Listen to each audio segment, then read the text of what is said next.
Hello बच्चों, Naushad sir की class में आपका स्वागत है। आज हम पढ़ने जा रहे हैं हेनरी का नियम यानी हेनरीज लॉ। ये लॉ जो है बेस्ड है इस पे, जब हम प्रेशर अप्लाई करते हैं किसी लिक्विड पर तो उसमें जो गैस है वो डिसॉल्व होते हैं। यानी जैसे जैसे आप प्रेशर अप्लाई करते हैं वैसे वैसे गैस का सॉल्युबिलिटी लिक्विड में क्या होती है, बढ़ती है।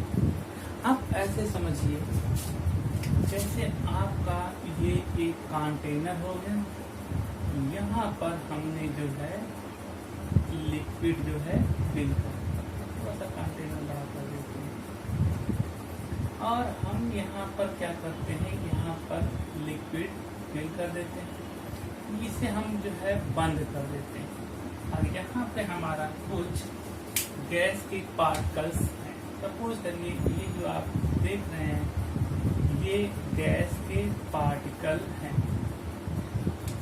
तो जब आप यहाँ पर इसके ऊपर जब आप प्रेशर अप्लाई करोगे, जब इसके ऊपर आप प्रेशर अप्लाई करोगे तो क्या होता है कि जो गैस के मॉलिक्यूल होते हैं वो एक दूसरे के नजदीक आने लगते हैं और नजदीक जब आते हैं तो वो लिक्विड में कन्वर्ट होना शुरू कर देते हैं और वो लिक्विड में यानी प्रेशर बढ़ाने पर जो गैस है वो लिक्विड में बदलना शुरू होता है और ये आपका लिक्विड में बदलने के कारण ये लिक्विड में आसानी से जो है डिसॉल्व हो जाता है। यानी ये आपका आसानी से डिसॉल्व होना शुरू हो जाता है। तो जाहिर सी बात है जितना आप यहाँ पर प्रेशर अप्लाई करोगे उतना ही आपका जो है गैस के मॉलिक्यूल जो है इस लिक्विड में जो है आने लगते हैं, यानी सॉल्युबिलिटी बढ़ जाती है। तो हम ये कह सकते हैं कि pressure directly proportional to solubility of gas in liquid।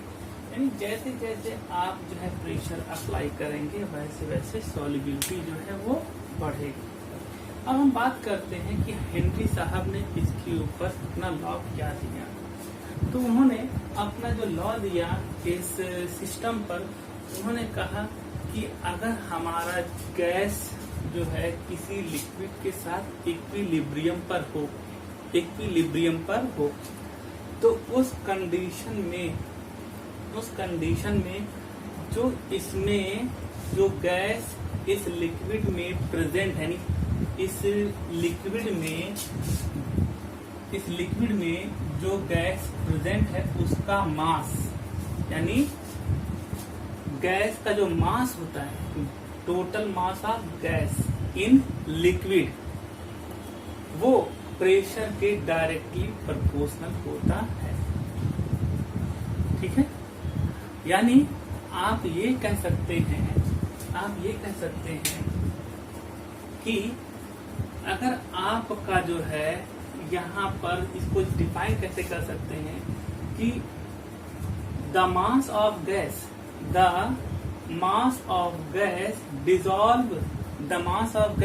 dissolve in liquid is directly proportional to applied pressure।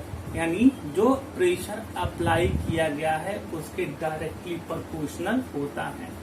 या फिर ये जो सरफेस पे जो आप जो देख रहे हैं जो गैस के मॉलिक्यूल उनके प्रेशर के डायरेक्टली प्रोपोर्शनल होता है। तो हम ये लिख सकते हैं कि आपका जो है M directly proportional to P।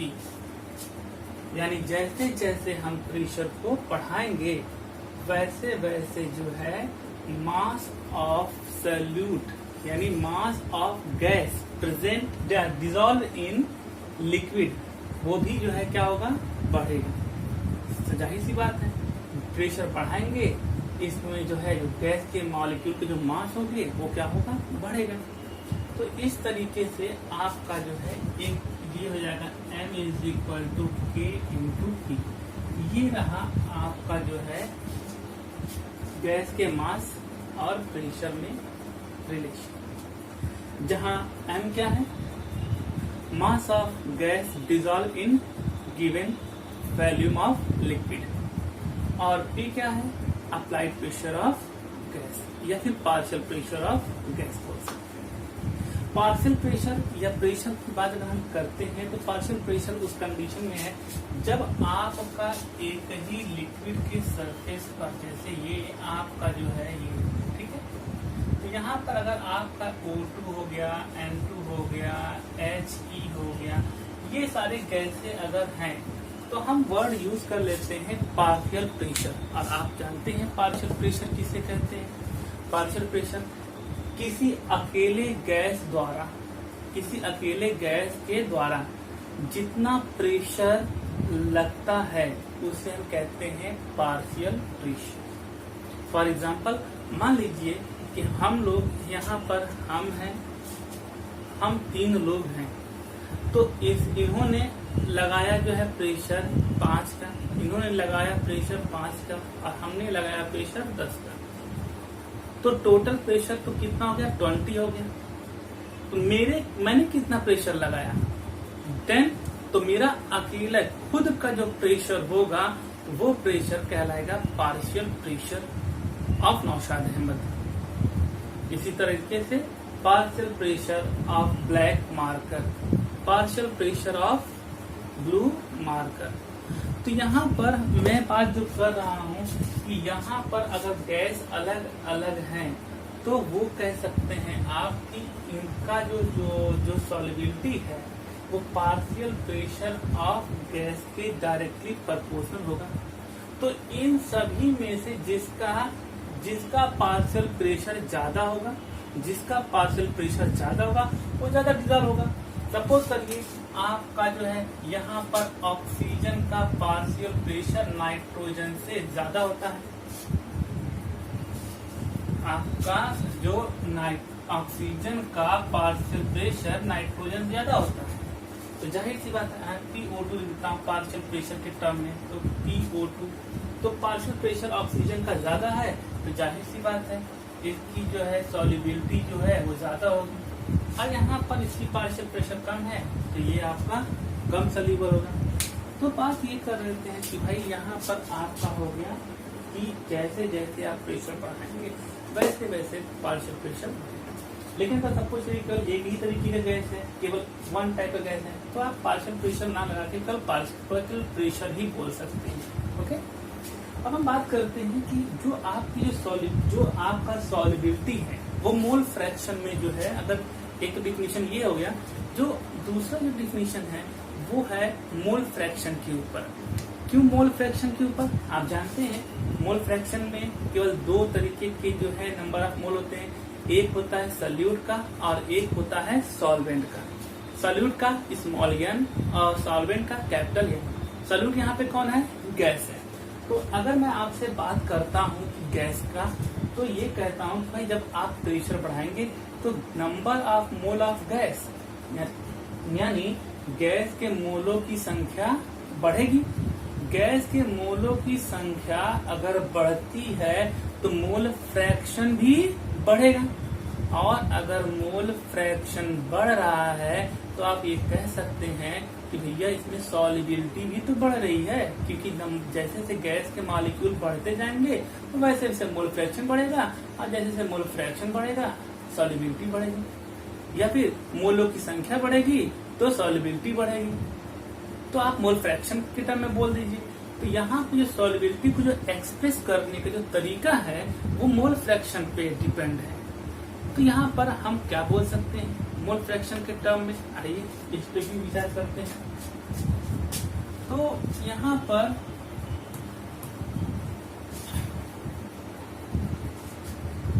पर बात होती है मोल फ्रैक्शन के ऊपर।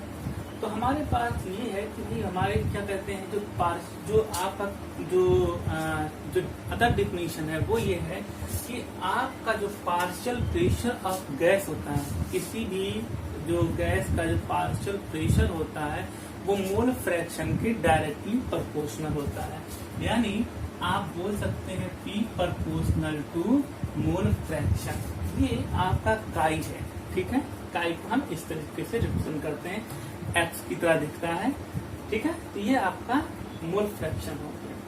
यानी जैसे जैसे आपने प्रेशर बढ़ाया, यानी प्रेशर बढ़ाया मतलब गैस का पार्शियल प्रेशर, यानी जिस गैस का पार्शियल प्रेशर ज्यादा होगा वो गैस का मोल फ्रैक्शन भी ज्यादा होगा, यानी सॉल्युबिलिटी क्या हो जाएगी, बढ़ेगी।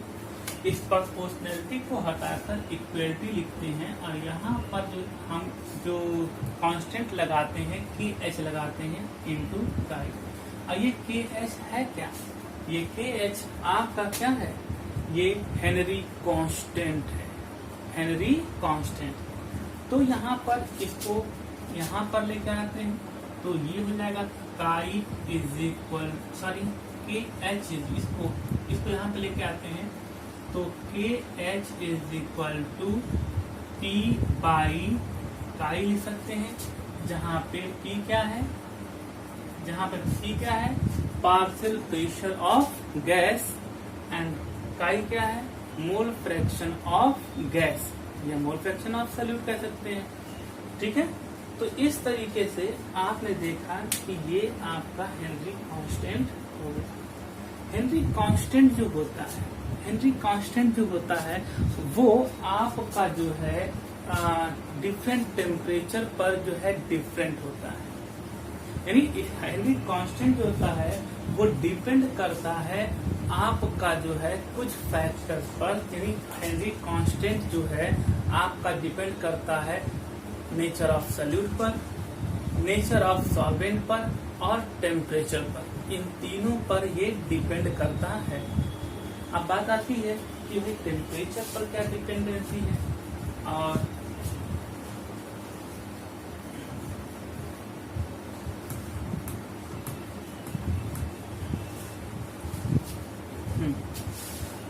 तो बात करते हैं भाई टेम्परेचर पर क्या डिपेंडेंसी है और अदर फैक्टर पर। तो बात हो रही थी कि भाई देखिए यहाँ पर इन्होंने एक ग्राफ खींचा इस तरीके से, यहाँ पे ग्राफ है तो इन्होंने क्या किया कि आपका गैस,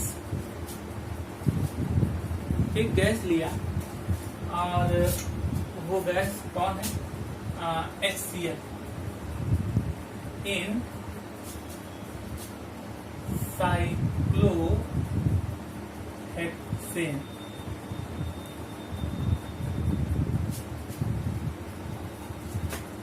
तो HCl इन साइक्लोहेक्सेन, यानी इस गैस को साइक्लोहेक्सेन में इन्होंने डिसॉल्व कर दिया। तो यहाँ पर ये हमारा जो है मोल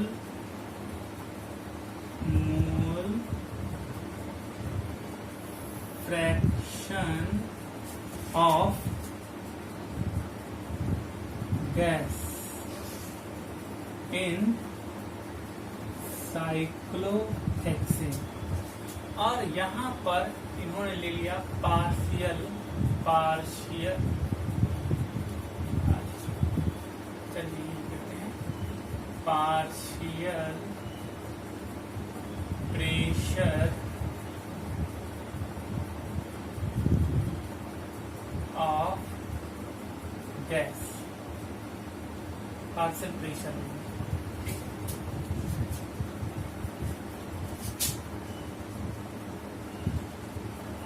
तो यहाँ पे इन्होंने देखा कि जब इन्होंने ये देखा कि अगर इनके बीच में इन्होंने जब ग्राफ प्लॉट किया तो ग्राफ प्लॉट किया तो इन्हें क्या मिला, इन्हें मिला एक स्ट्रेट लाइन मिला, एक स्ट्रेट लाइन मिला, वो भी ओरिजिन पॉइंट से इन्हें एक स्ट्रेट लाइन मिला। ये स्ट्रेट लाइन यानी आप जहाँ कैसे देखिए कि मान लीजिए आपने इसका प्रेशर जो है यहाँ तक बढ़ाया, यहाँ प्रेशर तो इसके मोल फ्रैक्शन भी क्या हो गए, बढ़ गए। आपने फिर प्रेशर बढ़ाया, मोल फ्रैक्शन और बढ़ गए, फिर आपने प्रेशर और बढ़ाया, ये बढ़ने, ठीक है, तो मोल फ्रैक्शन बढ़ गए। तो आपका यहाँ पे ये मिलता क्या है,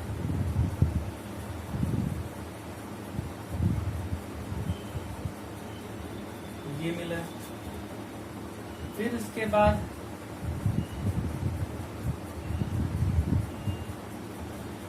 फिर उसके बाद क्या है कि यहाँ पे प्रेशर बढ़ा और इस तरीके से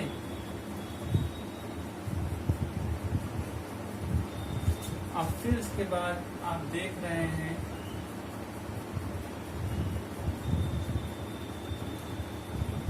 तो जहां जहां पे ये कटा हुआ है यहाँ से अगर हम मिलाते हैं तो हमारा एक स्ट्रेट लाइन मिलता है। यानी हम ये कह सकते हैं कि जैसे जैसे हम पार्शियल प्रेशर गैस यहाँ पे HCl गैस का पार्शियल प्रेशर बढ़ रहा है वैसे वैसे साइक्लोहेक्सेन में HCl का मोल फ्रैक्शन भी क्या हो रहा है, बढ़ रहा है। तो हम बात करते हैं यहाँ पर तो ये तो है कि एक इसका जो ग्राफ जो है वो स्ट्रेट लाइन आ गया। ओके, अब हम बात करते हैं कि भाई इसके टेम्परेचर का इफेक्ट जो है क्या है। तो मैंने अभी आपको बताया कि इस पे टेम्परेचर इफेक्ट करता है। यानी अगर आप एक गैस ले लें तो सबसे पहले आप यह याद रखिए कि हर गैस का अपना जो है एक हेनरी स्थिरांक होता है, हेनरी कांस्टेंट होता है। हर गैस का अलग अलग, यानी सेम टेम्परेचर पर एक ही गैस का अलग अलग गैस का हेनरी कांस्टेंट जो है वो अलग अलग होता है। जैसे मैं कुछ आपको दिखा दूं, जैसे आपका यहाँ पे He है, ठीक है, हीलियम है, इसका जो है हेनरी कांस्टेंट KH वो 144.97 होता है। वो भी किस पर, 293 केल्विन पर। उसके बाद मैं आपसे बात करता हूँ N2 का।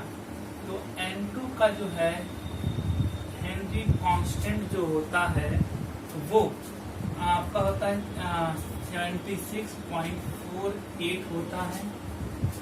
और ये किस पे होता है, हाँ ये आपका किलो बार में है, किलो बार। तो यहाँ पर कितना होता है, 293 केल्विन पर इसका।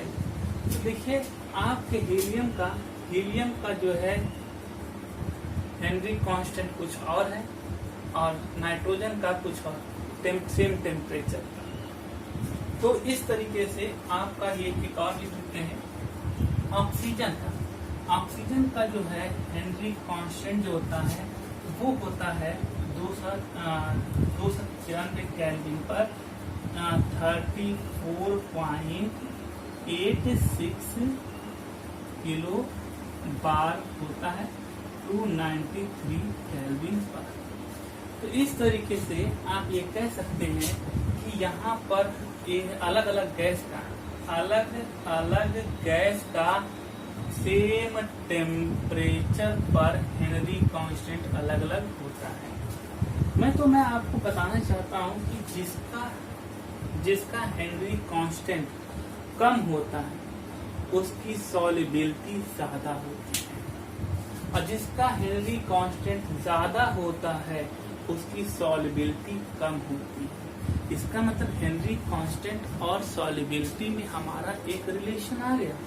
वो रिलेशन क्या है कि KH inversely proportional to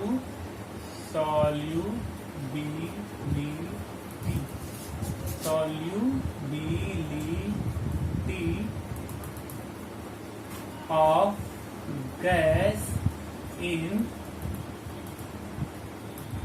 liquid, solubility of gas in liquid।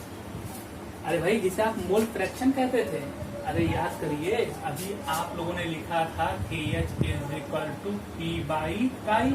तो जाहिर सी बात है ये आपके सॉल्युबिलिटी को रिप्रेजेंट करता है। तो KH और काई में रिलेशन क्या है, इनवर्सली प्रोपोर्शनल का है ना। तो जाहिर सी बात है तो यहाँ पर हम ये कह सकते हैं KH inversely proportional to 1/chi या काई को हम कहते हैं क्या है, सॉल्युबिलिटी। तो आपका कैसा रिलेशन हो गया, तो यहाँ पे जिसका हेनरी कांस्टेंट ज्यादा होगा उसकी सॉल्युबिलिटी कम होगी। तो इसका जो हीलियम है उसका हेनरी कांस्टेंट क्या है, ज्यादा है, इसलिए इसकी सॉल्युबिलिटी क्या होती है, वाटर में कम होती है।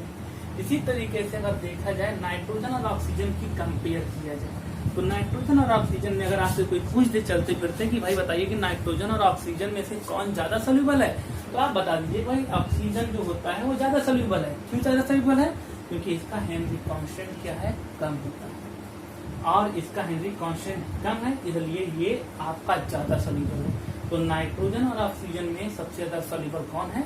ऑक्सीजन। कहाँ पर? क्लियर? तो इस तरीके से हम बात कर लिए।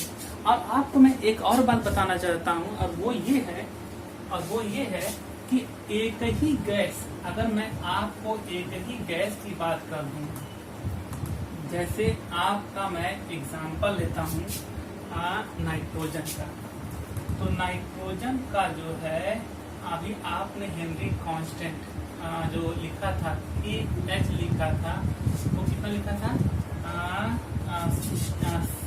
67.48 लिखा था। और नाइट्रोजन का ही हेनरी कांस्टेंट एक बार फिर लिखते हैं और ये है आपका 88.84 होता है और ये आपका किलो बार में होता है, ये भी आपका किलो बार में। और ये जो है 293 केल्विन पर और ये आपका 303 केल्विन पर। तो आप देख रहे हैं कि सेम गैस है, हेनरी कांस्टेंट चेंज हो गया। किस पर चेंज हुआ? 293 केल्विन और 303 केल्विन। आप समझ गए होंगे कि यहाँ पर एक ही गैस का हेनरी कांस्टेंट चेंज हो जाता है अगर टेम्परेचर चेंज हो जाए। टेम्परेचर यहाँ पर एक चीज देख लीजिए, टेम्परेचर बढ़ा आपका 293 केल्विन से 303 केल्विन हो गया, तो जाहिर सी बात है टेम्परेचर बढ़ा और टेम्परेचर बढ़ने पर आप लोग देख रहे हैं कि क्या हेनरी कांस्टेंट की वैल्यू भी बढ़ गई। इसका मतलब हेनरी कांस्टेंट और टेम्परेचर में कैसा रिलेशन हो गया? Directly proportional. यानी हम लिख सकते हैं कि आपका जो है temperature directly proportional to KH, यानी जैसे जैसे टेम्परेचर बढ़ेगा वैसे वैसे जो है हेनरी कांस्टेंट की वैल्यू भी बढ़ेगी। और हेनरी कांस्टेंट की वैल्यू बढ़ती है तो सॉल्युबिलिटी ऑफ गैस क्या होगा? कम होगा। और आप जानते हैं कि अगर ये बढ़ेगा तो ये बढ़ेगा, टेम्परेचर बढ़ेगा तो हेनरी कांस्टेंट बढ़ेगा और सॉल्युबिलिटी घट जाएगी। अगर हम इसको यहाँ से हटा दें तो रिलेशन टेम्परेचर और सॉल्युबिलिटी में क्या रिलेशन हो गया? इनवर्सली प्रोपोर्शनल का हैं, तो सॉल्युबिलिटी क्या हो जाती है? घट जाती है। यही रीजन है कि एक्वेटिक एनिमल जो होते हैं वो आपके लो टेम्परेचर पर ज्यादा अच्छे तरीके से रहते हैं, क्योंकि टेम्परेचर अगर बढ़ता है तो ऑक्सीजन की सॉल्युबिलिटी घट जाती है और ऑक्सीजन की सॉल्युबिलिटी अगर घट जाती है तो एक्वेटिक एनिमल को रेस्पिरेशन में प्रॉब्लम होने लगता है, ऑक्सीजन की डिफिशियंसी होने लगती है। और इस तरीके से आप कह सकते हैं कि भाई यहाँ पर ये सफिशियंट नहीं है इनके लिए, आप एक्वेटिक एनिमल के लिए। लेकिन जैसे ही टेम्परेचर कम होता है यानी कोल्ड वाटर में जो एक्वेटिक एनिमल होते हैं वो बहुत अच्छी तरह से सफर करते हैं। क्यों? क्योंकि यहाँ पर टेम्परेचर कम होगा तो सॉल्युबिलिटी ऑफ ऑक्सीजन क्या हो जाएगी? बढ़ जाए। तो ये आपका हेनरी कांस्टेंट के लिए हो गया। अब हम बात करते हैं कि हेनरी कांस्टेंट का जो है यूनिट क्या होता है। तो हेनरी कांस्टेंट का जो यूनिट होता है आइए वो भी निकाल लेते हैं। तो अभी आपने कहा कि P = K × काई। ओके बेटा, आप जानते हैं यहाँ पर जो काई है ये मोल फ्रैक्शन है और मोल फ्रैक्शन का कोई यूनिट नहीं होता। अगर इसका कोई यूनिट नहीं होता तो आप ऐसे कर लीजिए कि इसको आप इधर लेके चले जाइए काई, तो हाँ, तो KH = P/काई। और आप जानते हैं कि इसका कोई यूनिट नहीं होता। और प्रेशर की जो यूनिट है यहाँ पर हम तो जो आपका प्रेशर की यूनिट होगा, तो यहाँ पर लिख लेते हैं ऐसे, unit of P upon unit of काई। तो इसका जो यूनिट नहीं होता है तो इसको हटा देते हैं, तो जो प्रेशर का यूनिट होगा वही केएच होगा। तो केएच का यूनिट जो होता है वो या तो आपका बार होता है, इसे बार में रिप्रेजेंट कर दें, या फिर और किलो बार में एक्सप्रेस करते हैं। ओके, तो इस तरीके से आप हेनरी लॉ को आप जान सकते हैं। उम्मीद करता हूं कि आप लोगों को हेनरी लॉ समझ में आया होगा। एप्लीकेशन ऑफ हेनरी लॉ हम लोग पढ़ने चलते हैं। एप्लीकेशन ऑफ हेनरी लॉ है क्या? तो यहाँ पे सबसे पहले एप्लीकेशन, सबसे पहला एप्लीकेशन है वो है इंडस्ट्रियल। वो कौन सा इंडस्ट्रियल? जो सॉफ्ट ड्रिंक इंडस्ट्री में है।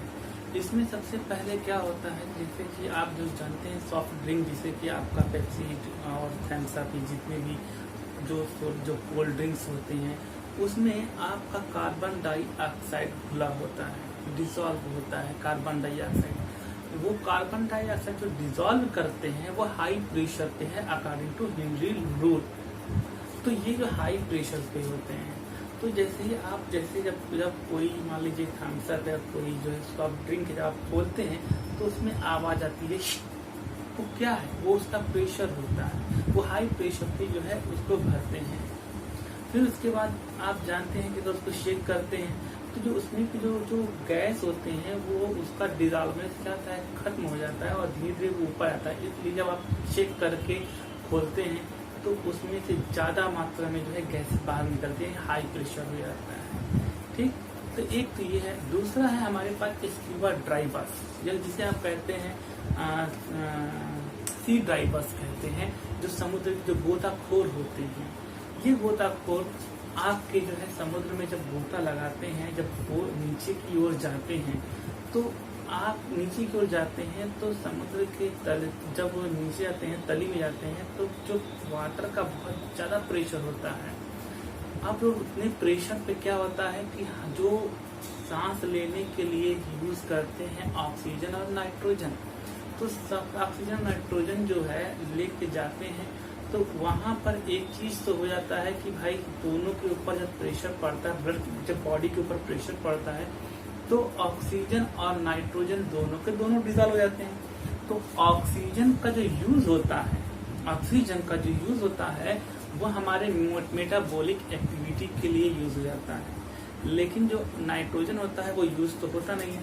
जब आपका सी डाइवर्स ऊपर आता है, सरफेस पर आता है, जब सरफेस पे आता है तो धीरे धीरे जो है क्या होता है कि प्रेशर घटता है और जो डिसॉल्व नाइट्रोजन है वो बाहर निकल, मतलब ब्लड से जो है जो डिसॉल्व होता है वो बाहर निकलता है, तो बाहर आता है ब्लड में ही, वो जो है बबल्स बना लेता है।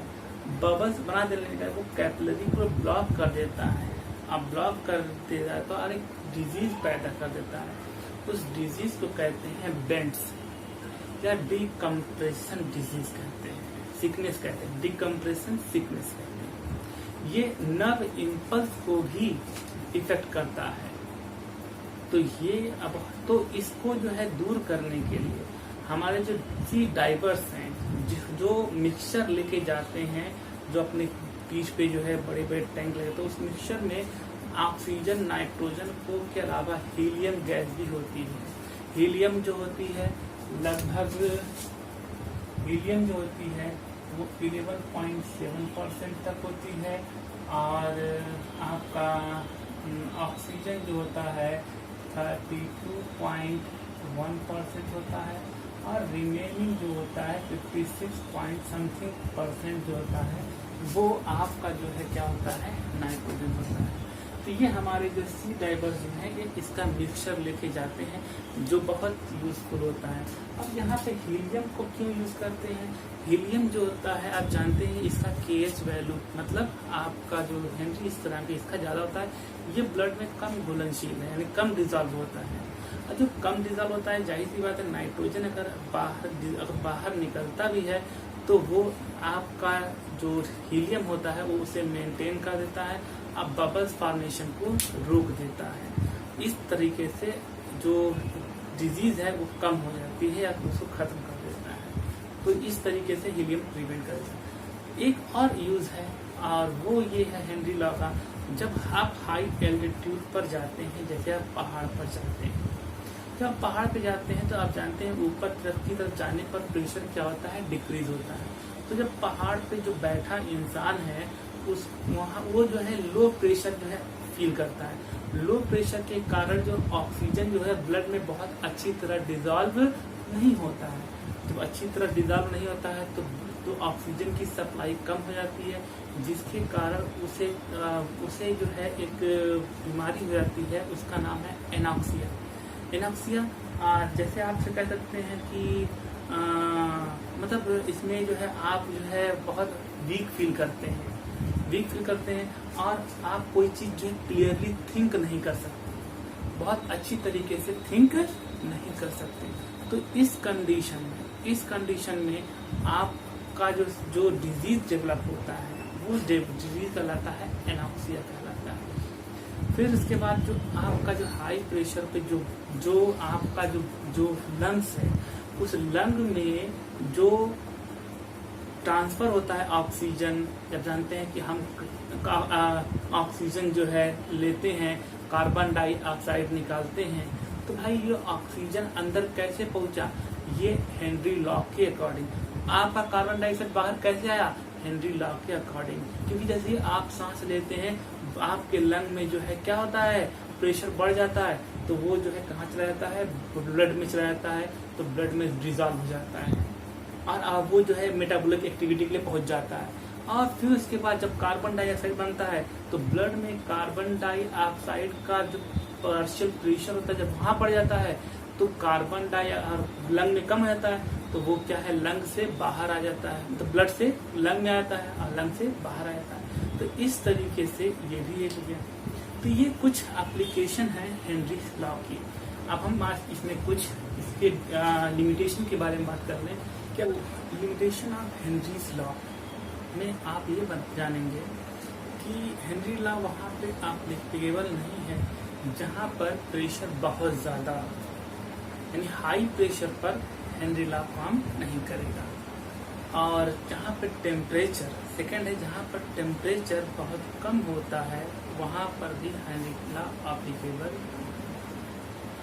और ऐसी जगह जहाँ पर कोई भी जो गैस के मॉलिक्यूल हों वो डिसोसिएट हो जाए या फिर एसोसिएट हो जाए, जैसे आप यहाँ देख रहे हैं कि ये गैस का मॉलिक्यूल है, यहाँ से ये लिखेगा डिसोसिएट हो गया, तो ये उन गैसों पर एप्लीकेबल नहीं है जिसमें डिसोसिएशन या फिर एसोसिएशन। डिसोसिएशन मतलब कोई गैस के एक मॉलिक्यूल है, वो सोल्यूशन में जाने के बाद आपका जो है कई पार्ट में जो है टूट जाए, है? और एसोसिएशन मतलब छोटे छोटे जो मॉलिक्यूल होते हैं आपस में जुड़कर एक बड़ा मॉलिक्यूल बना ले। तो वहां पर ना तो डिसोसिएशन होना चाहिए ना तो एसोसिएशन। ऐसे गैसों पर ये लॉ एप्लीकेबल नहीं होता है जिसमें डिसोसिएशन हो या फिर एसोसिएशन। ओके, और ये लॉ ऐसे भी गैस पे लागू नहीं होता है जिसमें जो गैस हैं वो गैसेस हैं वो आपस में रिएक्ट कर जाएं या फिर जो लिक्विड है उससे रिएक्ट कर जाएं, ये उन पर भी लागू नहीं होते हैं। तो ये कुछ लिमिटेशन है आपके हेनरी लॉ के। ओके, आज इतना है।